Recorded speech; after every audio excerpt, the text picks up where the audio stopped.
They say she whispered the death of the chief before the rooster crowed. And when she did, the moon turned red. Her name was Adisa. She lived at the edge of the village, in a round mud hut with no window. Only one door, always closed. No one saw her fetch water. No one saw her cook.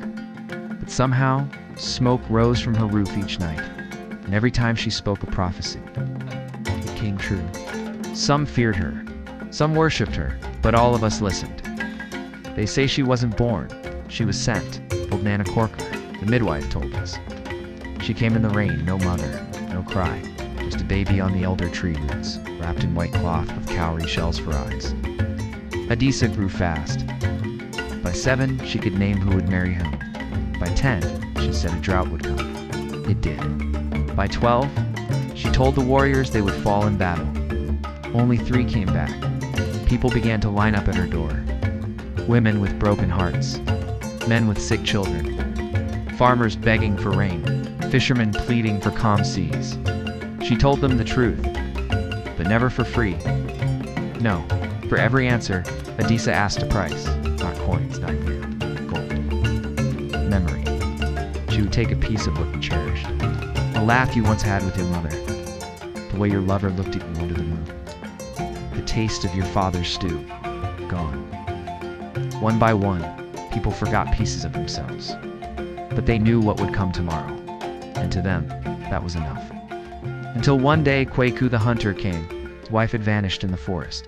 He begged Adisa, "Tell me if she lives." Adisa stared with eyes like storm clouds. She said nothing for a long time. Then she said, "I will tell you, but I want your smile." He agreed. And from that day forward, Kwaku never smiled again. Not at his son, not at the moon. Not even when his wife returned, barefoot and safe. Now listen, this is where the fire grows hotter. One market morning, the sky turned gray. Birds flew backwards. Children cried without reason. And the baobab tree near the shrine cracked in half. That evening, Adisa walked to the village square for the first time in years. She wore white, and her feet left no prints in the dust. She said, "Tomorrow, the river will rise. It will swallow half the village. Save who you can." And she paused, her voice low and trembling. "But this, ... This is my last prophecy." People gasped. "Why?" Someone cried. She looked at us sad. "All of us. Because I have paid the final price." She tapped her chest. "My own memory. I will not remember my name. In this place were you." Then she turned and walked away. Into the night. Alone. We did not sleep. We moved our children to the hills. And true as breath, the river came wild and angry. It swallowed homes, but not lives. Adisa saved us, with the last thing she had. The next morning, a traveler found a woman sitting by the roadside, eyes distant, hair soaked, silent. "Who are you?" he asked.